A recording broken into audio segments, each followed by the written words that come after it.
Here's the best exercises to rehab your hamstring after injury and to prevent it coming back.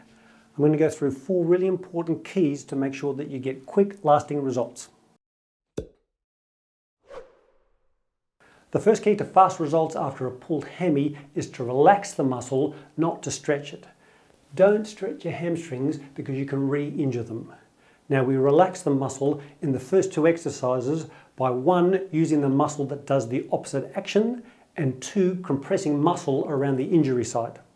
So instead of stretching the hamstrings, we use the quadriceps to relax the hamstrings.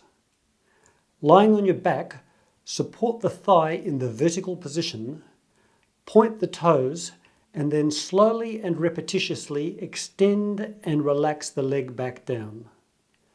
Do 2 sets of 10 every day and always do this first. This brings me on to the second key. Research has shown that if you work the hamstring up to very mild discomfort levels while you're rehabbing it, like a 3 out of 10 but certainly no more, then that can actually give you superior results than rehabbing the muscle in the pain-free range of motion.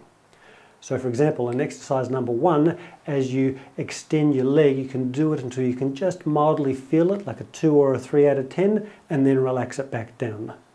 Now, err on the side of caution, and if it feels a little bit more sore the next day, then go gentler again. The other way we can relax the hamstring is using compression with the tennis ball.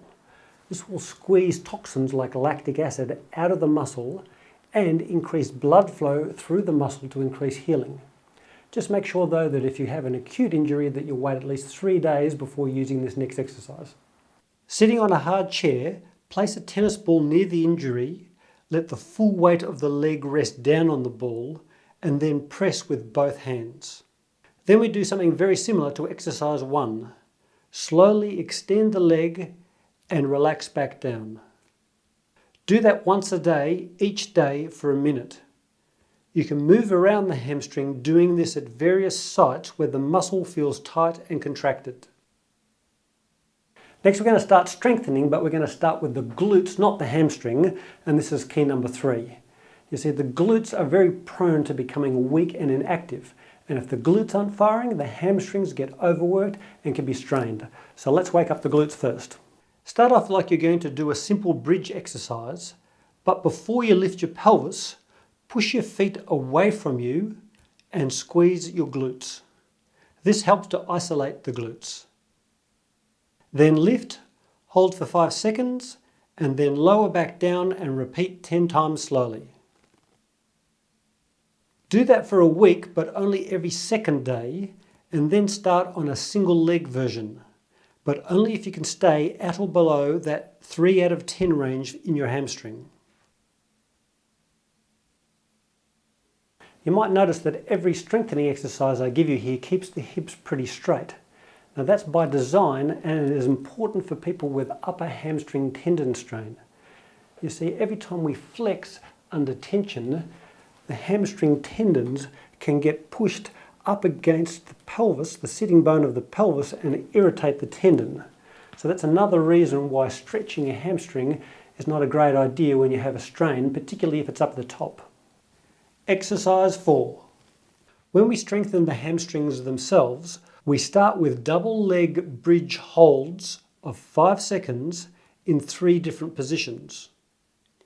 Do this on your heels. Repeat the 3 positions up to 10 times, but keep within that 3 out of 10 range. If it feels more than 3 out of 10, keep your feet closer to your body and do less. Over days or weeks, progress to sets of 2 to 5 single leg bridges in the 3 positions.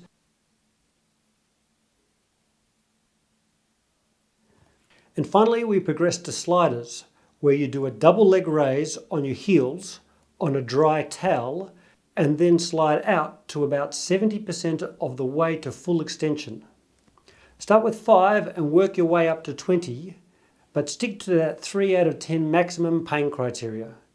You can even progress to single leg sliders if you're more athletic. Always finish off with a hip flexor stretch.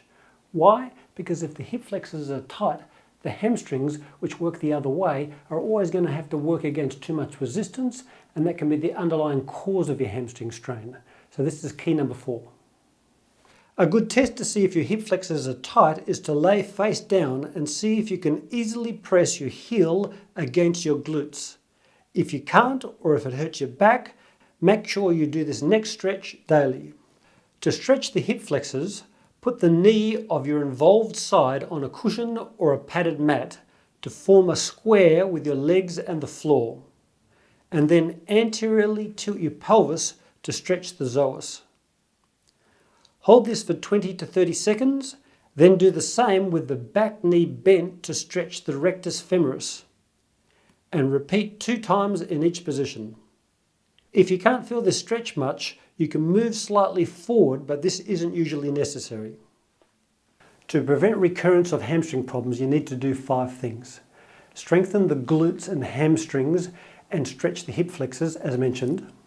4. Reduce overstriding while running. If your stride is too long, it puts enormous pressure on your hamstrings.